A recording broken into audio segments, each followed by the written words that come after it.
Якутске проходят отборочные этапы 8-го международного инженерного чемпионата КСИН. Новый сезон студенческой лиги проходит под единой темой сезона «Технологическая модернизация». О том, что это за чемпионат, по каким направлениям соревнуются студенты и многом другом, мы сегодня поговорим с директором Горного института Северо-Восточного федерального университета Николаем Овчинниковым и экспертом чемпионата, руководителем направления «Горное дело», начальником производственно-технического управления якутского филиала «Полиметалл УК» Денисом Сафранским. Уважаемые гости, рады приветствовать вас в нашей студии. И давайте начнем, наверное, пожалуй, с вопроса вообще, что же это за чемпионат, как давно он проходит и каковы вообще его результаты? Здравствуйте. Вообще международный чемпионат КСИН – это система соревнований, проводимых для школьников, студентов, молодых специалистов для решения кейсов в области горного дела, георазведки, электроэнергетики и нефтегазового дела. Смотрите, международный чемпионат КСИН является правопреемником двух чемпионатов. Это Всероссийского чемпионата по решению кейсов в области горного дела и Всероссийского чемпионата по решению топливно-энергетических кейсов. А впервые Всероссийский чемпионат по решению кейсов в области горного дела в России был проведен в 2013 году. Отборочные этапы этого чемпионата были проведены во многих городах российских, в том числе и в Якутске, в Северо-Восточном федеральном университете имени Максима Кировича Амосова. Что касаемо результатов, я как представляю Горный институт, касаемо горного направления, наверное, самая значимая наша победа случилась совсем недавно, в 2019 году. Наша студенческая команда Boston Brain заняла почетное 3-е место в Москве на финальном этапе. И эта победа показала, что в Якутске готовятся очень высококлассные горные инженеры. То есть вот так. Денис, вы являетесь представителем промышленной компании и уже не первый год также являетесь еще и являетесь членом экспертной комиссии, получается, по направлению горное дело. А вообще как проходит подготовка? Здравствуйте. Вообще подготовка и в целом мероприятие напоминают собой что-то вроде защиты дипломной работы. То есть только в роли дипломника является не один человек, а группа, команда, да, которая выступает перед экспертами. И эксперты – это своего рода дипломная комиссия, да, которая оценивает проделанную работу ребят. Ну а как вообще... Какова, наверное, каковы способности ребят, наверное, да? Как можно оценить их умственные такие возможности? Ребята готовятся. Видно, что именно задел большой дается на практическую основу, то есть они консультируются точно так же и с промышленниками. То есть кто-то ребята где-то практику проходил, выходят на компании, советуются и так далее, потому что все-таки работа именно решения кейсинов как таковых практических задач, да, не больше не теоретических, а именно нацеленных практических на решение практических заданий. Николай, вопрос, наверное, к вам, а по каким еще направлениям проходит чемпионат? Ведь это же все-таки командные соревнования, насколько я понимаю. Смотрите, в Якутске отборочные этапы чемпионата проводятся по двум лигам. Это студенческая лига и лига молодых специалистов. Что касается студенческой лиги, она представлена 4 направлениями. Это горное дело, георазведка, нефтегазовое дело и, получается, электроэнергетика. В студенческой лиге участвуют аспиранты, студенты, магистранты до 25 лет включительно. Лига молодых специалистов, получается, молодые специалисты с промышленных предприятий, преподаватели до 35 лет включительно. Что для тех, есть определенный регламент. В команде должно быть минимум 3 человека, максимум 4 человека. Все это по большей степени теория, да, но всегда интересна практика, да, как все происходит. Есть некий чемпионат, есть работодатель. Вопрос, наверное, Денис, по большей степени к вам, да, вы как представитель промышленной компании. Какова вообще роль Полиметалла, да, в КСИН, и нашла ли ваша компания каких-то, может быть, потенциальных, либо уже есть ребята, которые уже работают и трудятся у вас на предприятии? Роль КСИНа для нас очень важна, потому мы ищем своего рода звезд, да, в промышленности, звезд в учебной сфере. Сейчас сложно подбирать кадры, а на данном этапе при выборе, при оценке специалистов уже видно своих лидеров, да, в командах и так далее. Мы их подмечаем, берем себе на заметку, Далее, если видим, что в ребятах есть потенциал, приглашаем их на производственную практику. У нас разработана целая программа работы с такими молодыми специалистами. Это в дальнейшем после производственной практики к ним закрепляется за каждым специалистом наставник, да, он их курирует. После производственной практики, завершения защиты диплома, приглашаем на защиту диплома, да, конкретно привязываем к нашей компании, к месторождению какому-нибудь, они защищают диплом, приглашаются, и они становятся уже на предприятии молодыми специалистами. Тоже за ними закрепляется куратор, и они растут, выдается индивидуальный план развития на несколько лет, пишется им и так далее и тому подобное. Уже вырастают до специалистов, попадают в кадровый резерв.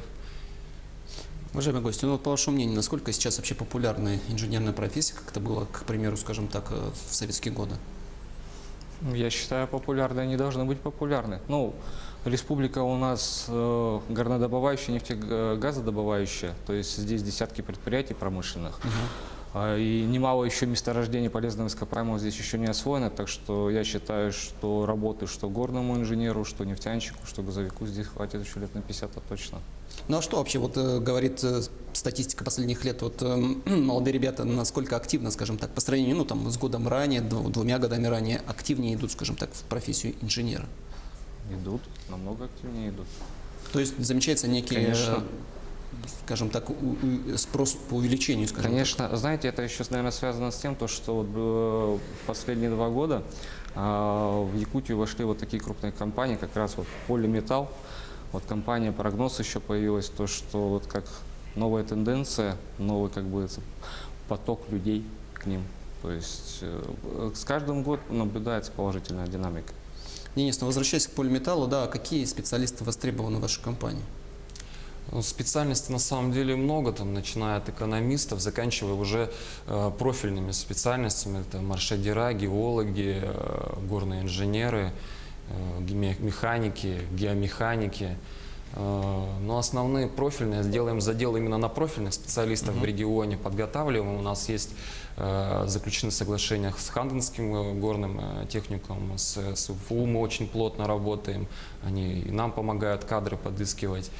С Николаем мы как раз-таки очень плотно работаем. Он уже помог устроить несколько специалистов к нам в компанию. У нас работает одна из финалисток, Кира Оленова, уже работает геологом, уже вошла в состав наш. Вот, кстати, с Кейсыном мы уже одного человека взяли, финалистку. Она была в сфере геологов по направлению. Сейчас работает на нашем месторождении «Прогноз», АО «Прогноз Серебро», компания «Полиметалл».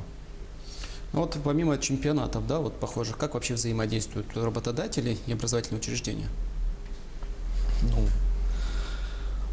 Ну, вообще наши, получается, студенты на практику ездят практически во все предприятия. То есть, в основном, конечно, это компания «Алроса», «Алмаза Набара», как Денис отметил.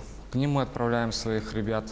То есть в прошлом году, если не ошибаюсь, 4 человека, которые участвовали в кейсинах по направлению горного дела, они все поехали на предприятие «Полиметалл», то есть это Южно-Верхоянская горнодобывающая компания, и получается «Прогноз Серебро». То есть контакт есть. То есть СВФУ-то получается, это, как можно сказать, кузница кадров для горнодобывающей промышленности Якутии. Так что наши ребята проходят практику, трудоустраиваются во всех крупных предприятиях республики, горнодобывающих. Ну вот действительно мы сейчас затронули тему трудоустройства, но если чуть-чуть более расширенно ответить на этот вопрос, как обстоят дела в целом вообще с выпускниками, студентами, как раз-таки участниками различных чемпионатов? Ну, что касаемо участников, по крайней мере, последнего года, я знаю, что часть ушла в компанию «Полиметалл», часть в компанию «Алроса». То есть, а вообще, если вы конкретно хотите, я вам назвал предприятие, куда трудоустраиваются наши ребята. В основном это, конечно, компания «Алроса», потом «Алмаза Набары», ООО «Геопромайнинг», «Колмар», «Прогноз», «Полиметалл», АДК, и ряд других более мелких компаний. Денис, мне подсказали, что вы ранее сами принимали участие в подобном чемпионате. И расскажите вообще, каково это? А какие этапы были? В чем сложности для вас лично были? Может быть, их не было вообще? Нет, Я принимал в основном судействие, то есть я 3-й год подряд нахожусь именно в комиссии, да, по судейству горное дело, второй год занимаю пост председателя по горному направлению. Но, чтобы подчеркнуть, хотелось бы, важно именно наладить прямой контакт с будущими специалистами, которые будут у нас работать. А что касается, наверное, тут имелось в виду, наверное, что я сам прошел путь. Да. Да, именно путь от молодого специалиста до руководителя управления. Да, действительно, я как раз-таки прошел всю вот эту цепочку, которую перечислил, начиная от производственной практики, заканчивая кадровым резервом, и уже попал в управляющую компанию в должности начальника производственно-технического управления. То есть прекрасно представляю, как это изнутри все работает.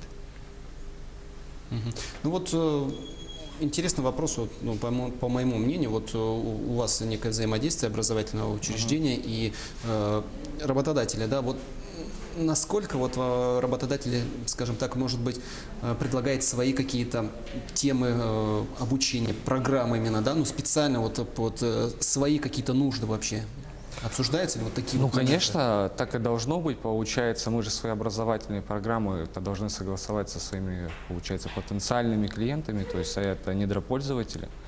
То есть это у нас в основном сейчас компания «Ауроса», Амазонабара и Колмар. Вот сейчас будем работать уже более тесно с компанией «Полиметалл», потому что у каждого предприятия своя специфика, свои определенные потребности. То есть под каждое предприятие надо готовить человека, у которого определенный набор профессиональных компетенций. То есть, Ну вот для того, чтобы в вашу компанию попал какой-то молодой сотрудник, какими компетенциями, требований должен обладать специалист будущий? Ну, наверное, одно из главных, то, что когда мы отмечаем человека, чтобы нестандартные задачи приходится решать в последнее время, то есть месторождения, которые были легки к отработке, они уже заканчиваются и подходят именно к отработке месторождения сложные. И поэтому нужен нестандартный подход, именно стремление такое, нестандартное мышление, решать сложные промышленные задачи. Вот как раз тоже на КИСынах такие задачи перед ребятами ставятся, которые они успешно решают. И вот как раз тоже на КИСынах подчеркиваем таких ребят. Ну и желательно мы как раз с Николаем ведем сейчас прямой диалог в это время, по каким знаниям, каким программным обеспечением должны обладать наши будущие потенциальные ребята, которые хотят у нас работать. По каждому направлению мы обозначаем, что должны геологи знать, что должны маршадера знать, что должны знать горные инженера, в какие отделы они пойдут и что они должны знать, хотя бы базовые знания, чтобы на производственной практике мы уже их могли направлять в нужное русло. Уважаемые гости, большое спасибо, что пришли в нашу студию. Желаю вам, конечно, плодотворной работы. Вам желательно совместной работы, продолжения этой вашей плодотворной работы. О международном инженерном чемпионате КСИН мы сегодня говорили с директором Горного института Северо-Восточного федерального университета Николаем Овчинниковым и экспертом чемпионата Денисом Сафранским. Якутия-24 следит за развитием главных новостей. Оставайтесь на канале, не переключайтесь.